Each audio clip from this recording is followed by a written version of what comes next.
Hello everyone, welcome to made about bio. This is your Shivani ma'am. So guys, देखो आज हम start करेंगे अपनी पहली डिसीज पढ़ना, which one are AIDS. What is AIDS? आप लोगों को पता ही होगा। AIDS is acquired immunodeficiency syndrome. तो चलो अब हम स्टार्ट करते हैं। एड्स में देखते हैं सबसे पहले एड्स के बारे में हम लोगों को क्या पढ़ना है। तो सबसे पहले चीज तो आप लोगों को पता है इसकी deficiency. What is AIDS? AIDS is the acquired immunodeficiency syndrome. मतलब ये एक ऐसी डिसीज है, और वी कैन से हम इसको डिसीज भी नहीं बोल सकते। The one and most important thing, because ये कब एक टाइप का सिंड्रोम है जब आपका इम्यून सिस्टम प्रॉपरली वर्क नहीं करता है, या फिर हम इसको एक ऑटो इम्यून डिसीज भी बोल सकते हैं। But auto immune disease exactly इसलिए नहीं बोल सकते क्योंकि ऑटो इम्यून डिसीज में क्या होता है कि अपनी ही खुद की सेल्स को हमारा इम्यून सिस्टम डिस्ट्रॉय करने लग जाता है। लेकिन इसके अंदर क्या होता है, सिर्फ और सिर्फ जो हमारा एक्वायर्ड जो इम्यूनिटी पावर होती है ना, उसके अंदर कुछ ना कुछ प्रॉब्लम्स आ जाती हैं। अब सबसे पहले क्वेश्चन एनालिसिस कि एड्स का सबसे पहला केस कहाँ पे देखा गया था। तो एड्स का first case reported in USA. USA के अंदर सबसे पहले इसका केस देखा गया 1981। एंड ये डिसीज क्या है? It is the deficiency of immune system. जब आपकी बॉडी के अंदर डेफिशिएंसी हो जाए किसका? इम्यून सिस्टम का। एंड आपको पता है कोई भी चीज हम पढ़ते हैं तो सबसे पहले किसके बारे में पढ़ते हैं, किसका पॉजिटिव एजेंट कौन है। तो आखिरकार ऐसा क्या हो जाता है आपकी बॉडी के अंदर, किसी भी इंडिविजुअल की बॉडी के अंदर, कि उसका इम्यून सिस्टम वर्क नहीं करता है। ये आपका कोज्ड होती है, it is caused by HIV। What is HIV? HIV आपको पता है वायरस। अभी हमने वायरल डिसीज में पढ़ा था इसको कि वायरल डिसीज क्या होता है। एड्स में एक वायरल डिसीज है जिसको HIV कोज करता है। What is HIV? HIV is human immuno immuno deficiency virus.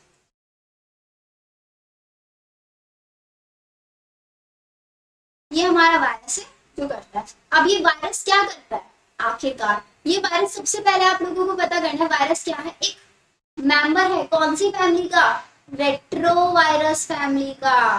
Retrovirus कौन सी फैमिली होती है जिसका जेनेटिक मटेरियल क्या होता है? आरएनए होता है। तो इसका मतलब यहाँ पे किसकी वजह से डिसीज हो रही है? वायरस की वजह से। वायरस कौन सा? जो रेट्रोवायरस है, जिसका मेन आरएनए ही क्या है? जीनोम है। अब सबसे पहले ना मैं आप लोगों को एचआईवी की एक डायग्राम बता, क्योंकि एग्जैक्टली में हमारा एचआईवी वायरस दिखता कैसे है। तो जैसे मैं डायग्राम बना रही हूँ ना बच्चों, एज इट इज आप लोगों को बनाना है। अरे अच्छे से डायग्राम बना, रुको आप लोग भी ट्राई करो बनाने का साथ ही साथ।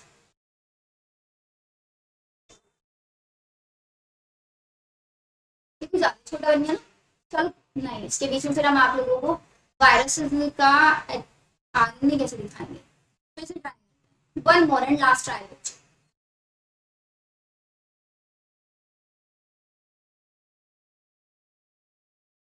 ये कुछ बेटर बना। अब इसकी कवरिंग बना देते हैं हम रेड कलर से। आप लोग चाहे मल्टी कलर्स का यूज कर सकते हैं, नहीं तो ब्लू ब्लैक पेन का ही यूज करके आप डायग्राम बनाओ। अब हमारे HIV वायरस के ऊपर प्रेजेंट होती हैं कुछ स्पाइक्स। अब आप बोलोगे मैम स्पाइक्स को देख के ना मेरे को कोरोना वायरस की याद आ रही है। बच्चे बहुत बोलते हैं आ रही है भी कोरोना वायरस की। कोरोना वायरस की जो स्ट्रक्चर देखते थे तो उसके ऊपर भी ऐसे स्पाइक्स प्रेजेंट होते थे नहीं? तो यहाँ पे भी इसके ऊपर ऐसी स्पाइक्स प्रेजेंट है। बराबर बराबर। ये हो गया स्पाइक। इसके अंदर एक और ऐसे स्ट्रक्चर, एंड इसके अंदर प्रेजेंट होता है हमारा आरएनए। आरएनए में बना रही ब्लू कलर से, सिंगल स्टैंडर्ड होता है। एंड इस आरएनए के बाद दो टाइप के एंजाइम्स होते हैं। ये बना दिया मैंने, ये बना दिया। एंड इसके ऊपर ग्लाइकोप्रोटीन्स की कुछ लेयर्स होती हैं जिसको हम ऐसे ताकि हमारा डायग्राम एकदम ब्यूटीफुल सा लगे।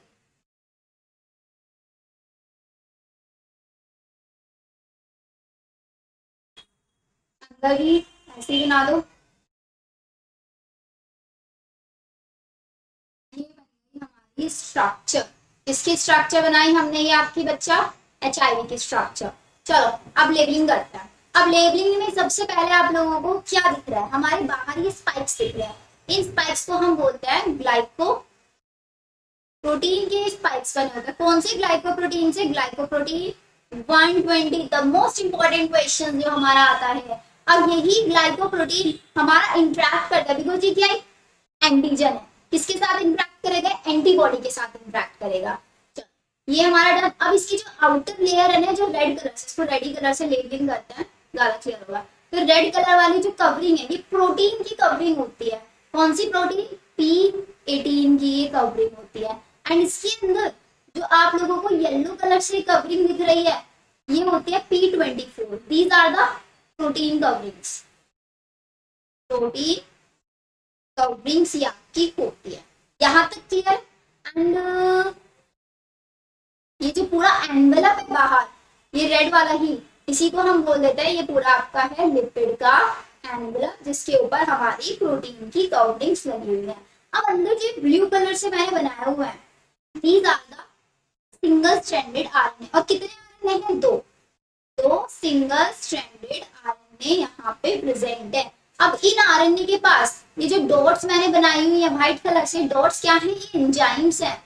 कौन कौन सा एंजाइम प्रेजेंट होता है इसके पास, रिवर्स ट्रांसक्रिप्टेज। काम आप लोगों को समझ में आएगा कि आखिरकार ये रिवर्स ट्रांसक्रिप्टेज एम नहीं बैठे हुए हैं यहाँ पे कि फालतू फंड में आके बैठ गए हैं, काम है इनका यहाँ पे रिवर्स ट्रांसक्रिप्टेज। और दूसरे वाले एंजाइम को हम बोलते हैं आपका इंटीग्रेस। बताओ यहाँ तक चीजें समझ में आई। सबसे पहले आउटर स्पाइक्स प्रेजेंट होते हैं ग्लाइकोप्रोटीन 120 के, फिर इसके ऊपर लिपिड एनवेलप। लिपिड एनवेलप में दो टाइप की प्रोटीन कवरिंग्स होती हैं, P18 और P24। अंदर की साइड में हमारा क्या प्रेजेंट होता है, एक सेकेंड, ये P18, ये P24 तो चाहिए, अंदर वाला भी है, अंदर वाला भी, ये भी P24 है हमारा। तो ये P24 और बाहर वाला P18। एंड अंदर हमारे प्रेजेंट है क्या, दो सिंगल स्ट्रैंडेड RNA हमारे, और उसके साथ साथ दो एंजाइम्स है, रिवर्स ट्रांसक्रिप्टेज और हमारा इंटीग्रेट। तो ये स्ट्रक्चर भी हमारी HIV की। अब HIV की अगर हम बात करें, इसका इंक्यूबेशन पीरियड यहाँ पे लिख देती हूँ, नीचे आप लोगों को एक मैकेनिज्म समझाऊंगी। इंक्यूबेशन पीरियड, इसका इंक्यूबेशन पीरियड होता है 6 मंथ से लेके 7 ईयर्स तक। और अगर हम एवरेज की बात करें तो एवरेज माना जाता है 28 मंथ्स का। अब ये करता क्या है, सुनो ध्यान से, ये क्या करता है आपका, हमारी बॉडी के अंदर प्रेजेंट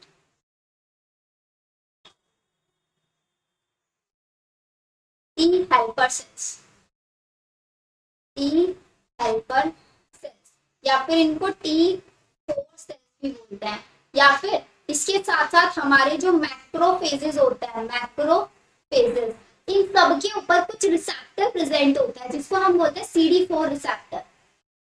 टी हेल्पर सेल्स और इसके साथ हमारे मैक्रोफेजेस, इन दोनों के पास प्रेजेंट होते हैं हमारे CD4 रिसेप्टर।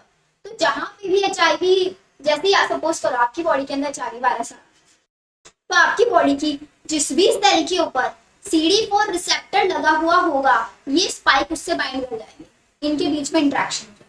इसका मतलब आपके टी हेल्पर सेल्स को ब्लॉक कर देंगे। अब टी हेल्पर सेल्स और आपके मैक्रोफेजेस का क्वेश्चन ये आएगा कि आपकी HIV किसको अफेक्ट करता है, आपके जो HIV वायरस है वो आपकी टी हेल्पर सेल्स या फिर मैक्रोफेजेस को अफेक्ट करता है उसके ऊपर, क्योंकि CD4 रिसेप्टर्स लगे होते हैं। उन CD4 रिसेप्टर्स को भी ये पहचान लेगा एंड उसके साथ जाकर बाइंड कर लेगा। ये हमारा काम होता है। अब इसकी वजह से होता क्या है, जब इसने बाइंड कर लिया तो बाइंड करने के बाद ये क्या कोज करता है, it cause reduction in the number of T helper cells. T helper cells का नंबर को रिड्यूस कर देगा, जो डायरेक्टली क्या करेगा, which stimulate antibody production, antibody production को स्टिमुलेट करेगा बाय बी सेल्स। क्योंकि टी सेल्स का काम क्या होता है कि बी सेल्स को स्टिमुलेट करता है, वो अपने अंदर से एंटीबॉडीज निकाले। अब हमारे टी सेल्स अफेक्टेड हो गए, तो इसका मतलब बी सेल्स एंटीबॉडीज नहीं निकाल पाएंगे, जिसकी वजह से क्या होगा, it results in the It results in the loss of natural defense against viral infection. अभी आपको किसी भी वायरल इन्फेक्शन से नहीं बचा पाएगा। एंड एड्स एक नॉन कॉन्टेजियस डिसीज होता है, मींस एड्स किसी के भी कैजुअल कांटेक्ट से नहीं स्प्रेड होता है, लाइक हैंडशेक हो गया, साथ में काम करने से, साथ में खेलने से, इससे नहीं एड्स कोज होता है। बिकॉज एड्स क्या एक सेक्सुअली ट्रांसमिटेड डिसीज है। AIDS is not a contagious disease because it does not spread by casual contacts। ये कैजुअल कॉन्टेक्ट से स्प्रेड नहीं होता है किसी भी इंडिविजुअल के अंदर। ये आप लोगों को याद रखना है। अगर यहाँ तक आप लोगों को समझ में आ गया, इसका आप लोगों को डायग्राम क्लियर है कि कैसे हम लोगों ने यहाँ पे डायग्राम बनाया, तो हम आगे चलते हैं। बताओ यहाँ तक। अब आप लोगों को दिखा पढ़ाती हूँ मैं इसकी लाइफ साइकिल, एचआईवी की लाइफ साइकिल एग्जैक्टली कैसी होती है। चलो नेक्स्ट हेडिंग लिखो, life cycle of HIV. Life cycle of HIV. Exactly HIV हमारी बॉडी के अंदर काम कैसे करता है। अब देखो सिंपल सा है कि अभी जो मैंने आपको टी हेल्पर सेल्स या फिर मैक्रोफेजेस उनका इफेक्ट करता है। तो मैं क्या कर रही हूँ यहाँ पे, एक मैक्रोफेज मैंने बना दिया। ये जो अंदर वाला पार्ट है ना पूरा मैक्रोफेज है। This is your macrophage. अब क्या हुआ बच्चों, यहाँ पे आपकी बॉडी के अंदर कोई भी एचआईवी का वायरस एंटर कर गया। अब एचआईवी के वायरस को क्या दिखेगा, जैसे ही इसको CD4 रिसेप्टर्स दिखेंगे। कहाँ पे CD4 रिसेप्टर्स, मैक्रोफेज के ऊपर। ये रहे CD4 रिसेप्टर्स, ऐसे इसकी पूरी बॉडी के ऊपर रिसेप्टर्स प्रेजेंट होंगे। अब ये आपका यहाँ पे बाइंड करेगा। अब जैसे ही ये बाइंड, इसको लिख देते हैं CD4 रिसेप्टर है ये हमारे, CD4 रिसेप्टर, और ये मेरा एचआईवी का वायरस। अब जैसे ये एचआईवी वायरस CD4 रिसेप्टर से बाइंड करेगा, ये वायरस क्या करेगा, अपना जेनेटिक मटेरियल ट्रांसफर कर देगा अंदर। तो ये अपना जेनेटिक मटेरियल इसने एंटर करा दिया। तो मतलब ऐसे, अब मान लो ये एंटर हो गया। What is this, viral RNA कहाँ पे आ गया है, अब मैक्रोफेज के अंदर। अब जैसे ही मैक्रोफेज की बॉडी के अंदर वायरल आरएनए आया, अब वायरल आरएनए इसके साथ साथ वायरल आरएनए भी रिवर्स ट्रांसक्रिप्टेज था। रिवर्स ट्रांसक्रिप्टेज से क्या करेगा, ये रिवर्स मतलब ट्रांसक्रिप्शन का उल्टा। ट्रांसक्रिप्शन का मतलब होता था डीएनए से आरएनए बनाना, अब आरएनए से डीएनए बनाएगा। अब ये अपने रिवर्स ट्रांसक्रिप्टेज की हेल्प से, by the help of reverse transcriptase, reverse transcriptase की हेल्प से ये अपना बना देगा क्या, सिंगल स्ट्रैंडेड डीएनए। अब इसने बना दिया अपना viral single stranded DNA by the help of reverse transcriptase. अब ये single stranded DNA with the help of integrase enzyme, integrase enzyme की हेल्प से क्या करेगा, देखो इस चीज को, ये इंटीग्रेज एंजाइम इंटीग्रेशन कराएगा। एग्जैक्टली क्या कराएगा, इंटीग्रेज इंटीग्रेशन। इंटीग्रेशन का मतलब होता है अपने आप को किसी के साथ बाइंड कराना। तो इंटीग्रेशन होगा वायरल डीएनए का इसके साथ विद ह्यूमन डीएनए, मतलब ये डीएनए अब जो हमारे मैक्रोफेज का अपना डीएनए है उसके साथ बाइंड कर जाएगा।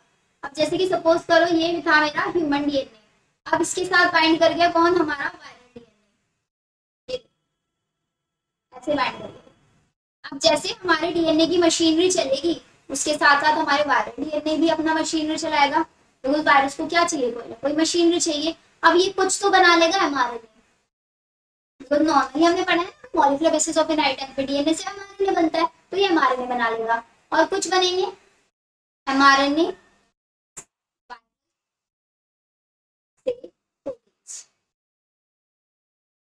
अब इसका मतलब क्या हुआ, मैंने 2 mRNA 2 mRNA। इसका मतलब ये हुआ बच्चों कि यहाँ पे क्या होता है कि आपका कुछ mRNA तो सिर्फ mRNA में कन्वर्ट हो जाए, मतलब कुछ डीएनए तो सिर्फ mRNA बनाएगा, वो आगे जाके प्रोटीन ही बनाएगा, और कुछ डीएनए पहले mRNA में कन्वर्ट होगा, कुछ प्रोटीन बना लेगा, कुछ पार्ट सिर्फ mRNA तक जाएगा, कुछ पार्ट प्रोटीन तक जाएगा। अब ये बना लेगा आपका ऐसे प्रोटीन, बन गया प्रोटीन। कौन से वाला? वायरस का प्रोटीन, वायरस वाले डीएनए से जो प्रोटीन बना, और बीच में ये आरएनए आके बैठ जाएगा। आरएनए आगे बैठ गया, ये मेरा आरएनए एमआरएनए, और ये बाहर प्रोटीन। देखो ना आप, कुछ कुछ जैसी मेरी एचआईवी वायरस की स्ट्रक्चर थी, बाहर क्या था? प्रोटीन कोट था सारा का सारा, और अंदर वायरस का आरएनए, तो वही स्ट्रक्चर नहीं बन गई क्या? अब यहाँ पे क्या हो जाएगा, ये जो मेरा पार्ट बना अब इस मैक्रोफेज से निकल के बाहर, मतलब इसका हो जाएगा exocytosis, exocytosis of this machinery. इस मशीनरी का हो जाएगा एक्सोसाइटोसिस। इनसाइड अंदर क्या है इसके? वायरल आरएनए विद प्रोटीन, बाहर की साइड है प्रोटीन। अब देखिए क्या होता जाएगा, बार बार रिपीटेड होता जाएगा, जिसकी वजह से आपके बहुत सारे मैक्रोफेजेस, मतलब अब ये जो स्ट्रक्चर बनी हुआ था एचआईवी का डुप्लीकेट बन गया एक तरीके से ही। अब एचआईवी का डुप्लीकेट किसी दूसरे मैक्रोफेज के पास जाएगा या फिर टी हेल्पर के साथ जाएगा, फिर उनको भी इन्फेक्टेड बनाया। इस तरीके से आपकी पूरी बॉडी के हेल्पर टी सेल्स का अमाउंट में रिडक्शन होने लग जाएगा। अब नॉर्मली अगर हम बात करते हैं, देखो इस लाइन को भी लिखना चाहो लिख लो, this is repeated leading to, क्या होगा इसकी वजह से? Progressive decrease in number of T lymphocyte. T lymphocyte आपके यहाँ पे रेगुलरली डिक्रीज हो जाएंगे।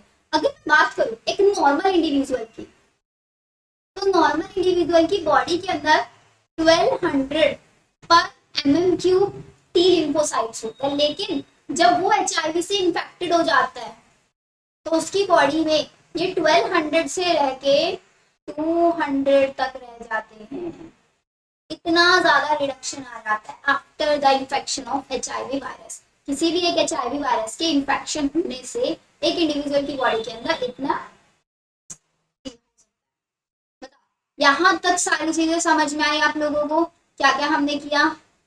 सिर्फ याद रखना है इसकी लाइफ साइकिल कैसी होती है, कैसे आपका रिडक्शन करता है, एंड इसके एचआईवी वायरस की स्ट्रक्चर कैसी होती है। आई होप यहाँ तक सारी चीजें समझ में आ गई होंगी। सो बच्चा पार्टी, अब हम मिलते हैं आपका नेक्स्ट लेक्चर में। नेक्स्ट लेक्चर में हम क्या पढ़ने वाले हैं? नेक्स्ट लेक्चर में कोई और डिसीज आप लोग भी लेके जाए, एक एक करके सारे डिसीज हम पढ़ेंगे, एंड उसके बाद हमारा पूरा चैप्टर फिनिश हो जाएगा। Clear? So see you in the next lecture. लोगों को लेक्चर अच्छा लगे शेयर करना, लाइक करना एंड सब्सक्राइब करना। Bye everyone.